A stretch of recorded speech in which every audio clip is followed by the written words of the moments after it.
நம்முடைய அரசு பொறுப்பேற்ற பிறகு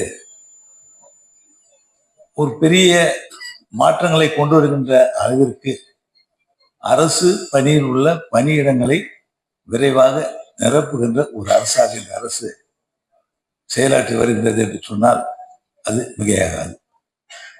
இந்த 5 ஆண்டுகளில் சுமார் 5000 இளைஞர்களுக்கு, படித்த இளைஞர்களுக்கு அரசில் பணி ஆணை வழங்கப்பட்டு பணி சேர்க்கப்பட்டிருக்கின்றார். இது சாத்தியமா, முடியுமா? அப்படி ஒரு சின்ன ஒரு கேள்வி. முடியும் என்பதை இந்த அரசு செய்திருக்கின்றது, நிறைவேற்றியிருக்கின்றது, உறுதி செய்திருக்கின்றது. கடந்த அரசால் இவ்வாறு செய்ய முடிந்ததா அப்படி நீங்க நின்று பார்க்கிறோம். நல்லா தெரியும், அத்தனை பேருக்கும் நல்லா தெரியும். ஒரே ஒரு அரசு பணியிடத்தையாவது கடந்த ஆட்சி நிரப்பி இருக்கின்றதா? அது நம்முடைய மாண்பு அமைச்சர் சொல்லியிருக்காரு, ஒன்றும் செய்ய முடியல அப்படின்னு சொல்லியிருக்காரு.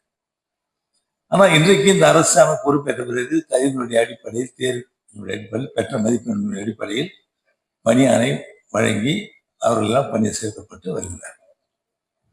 நம்மளும் பார்த்தேன், செய்தித்தாளில் பார்க்கிறேன், சிலர் பேசும்பொழுது எதிர்கட்சியை சார்ந்த ஒரு சிலர் பேசும்பொழுது இந்த தேர்வில் குளறுபடி, இது சரியில்லை அப்படின்னா, இப்போ ஒரு சமீபத்தில் கூட பார்த்தேன், எந்த தேர்விலாவது குளறுபடி நடந்திருக்கின்றார் அப்படி இந்த அரசு பொறுப்பேற்ற பிறகு இந்த அரசு கொடுத்திருக்கின்ற பணிகளில் ஏதாவது ஒரு துறையிலாவது குறையை கண்டுபிடிக்க முடியுமா? கண்டுபிடித்து இருக்கின்றார்களா? சொல்லியிருக்காங்க, ஆனா யாராவது நிரூபித்திருக்கின்றார்களா? நிச்சயமாக இல்லை என்பதை உறுதியாக என்னால் சொல்ல முடியும்.